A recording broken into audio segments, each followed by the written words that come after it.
In this topic, we focus on the cast of characters in an eIDAS 2.0 journey. You'll meet the wallet holder, the wallet itself, issuers, verifiers, relying parties, and trust authorities, and see how their responsibilities shape digital onboarding and KYC design. You've already seen why eIDAS 2.0 matters. It gives us a regulated, interoperable way to reuse digital identity for onboarding and KYC, even across borders.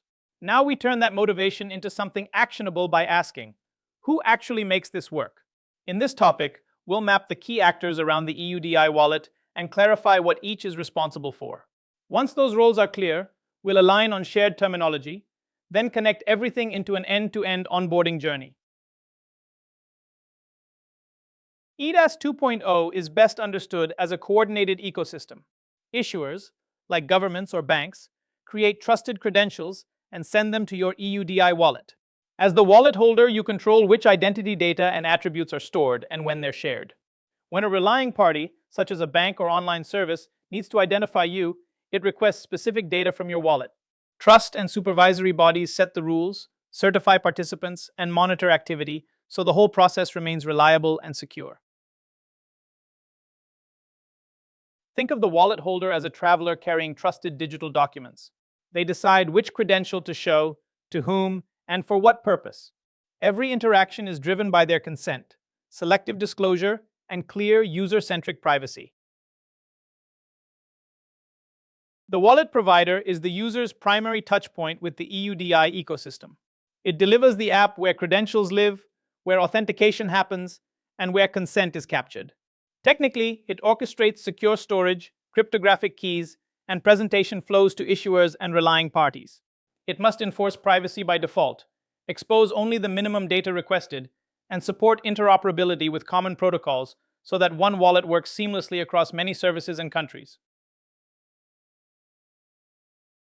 So you can think of the wallet holder as the decision maker and the wallet provider as the secure machinery behind the scenes. When onboarding starts, the user initiates an action, but the wallet provider handles storage, cryptography, and transmission. The crucial step is consent. The holder must clearly see what's being requested, approve it, and authenticate. As architects, your job is to keep user intent, consent capture, and presentation security aligned, but cleanly separated. The relying party is simply the business that needs trustworthy identity data to serve a customer. Picture a digital bank offering, open your account with your EUDI wallet. They decide which attributes are truly necessary, like legal name, date of birth, nationality, address, and a customer ID. They must balance three things at once: smooth onboarding, solid risk and compliance decisions, and strict privacy and proportionality. The verifier is the technical gatekeeper between a wallet and downstream systems. When a presentation arrives, it first checks the cryptographic signature and that the data hasn't been tampered with. Then it evaluates who issued the credential, whether that issuer is trusted, and whether the credential is expired or revoked. It also enforces any presentation constraints. Finally, it returns a clear yes or no result that KYC or onboarding systems can safely act on. Put simply, the relying party is the business brain, and the verifier is the technical microscope.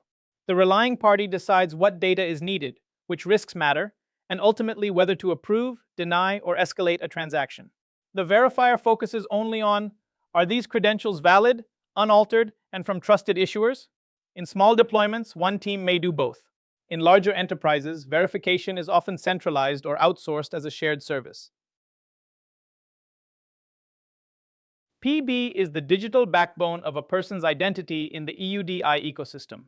A trusted provider issues verified attributes like legal name, date of birth, and a unique identifier. The wallet stores these and lets the holder disclose only what a relying party really needs for onboarding, authentication, or regulated identity proofing. As an architect, assume PID is extremely sensitive. Minimize collected attributes, secure them end-to-end, and ensure every access is auditable. Attribute issuers are the organizations that vouch for specific facts about a person, beyond their core identity.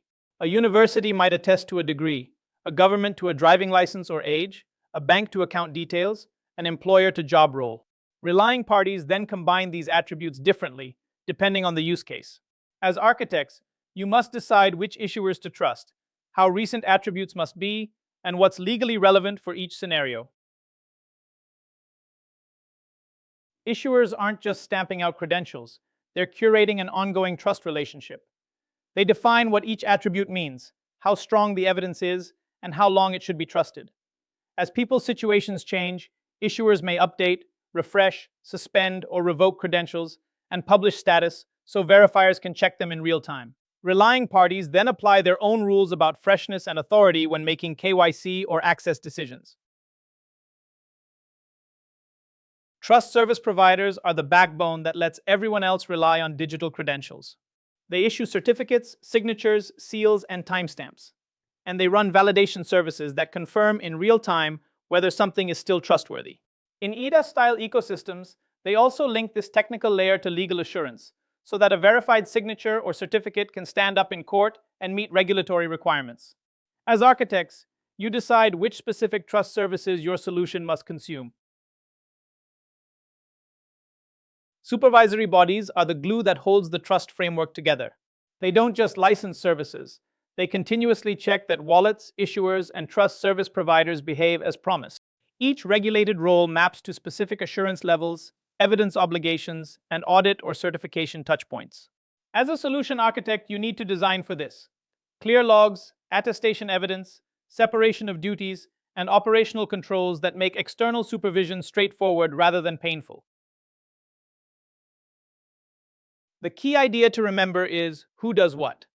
The wallet holder is the user in control, with the wallet provider enabling secure use of their data.